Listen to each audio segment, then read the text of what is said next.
Psalm 13. Have you ever gotten impatient with God? Now, impatience is one of my big problems. I must confess this. I always get into the wrong lane on the toll road. Somebody's in front of me with all kinds of foreign currency trying to buy their way through the toll booth. I get into the wrong line in the airport. I say to myself, this line is a good line. It's going to move. It doesn't move. Somebody has lost his passport.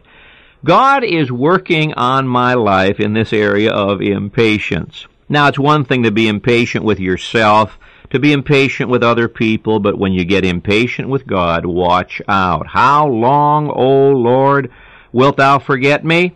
Forever? How long wilt thou hide thy face from me?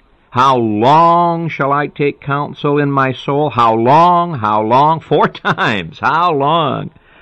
We're so time conscious today, aren't we? We have watches that show us split seconds. Let me ask you, what are you going to do with those split seconds?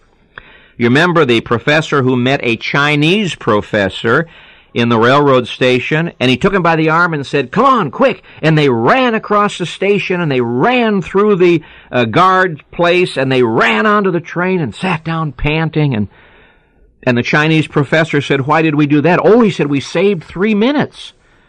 And the professor said, "And what significant thing shall we do with the 3 minutes that we have saved?" We're so time conscious. God has to do what we want him to do right now. Well, Abraham had to wait for 25 years before Isaac was born. Isaac had to wait 20 years before his children were born. Jacob had to wait 20 years before he could go back to where he was supposed to be. Joseph had to wait 13 years before he was set free and put on the throne. Moses had a wait of 80 years. That's a long time. You see, God's schedule is not the same as yours, and sometimes God waits that he might do more for us than we expect.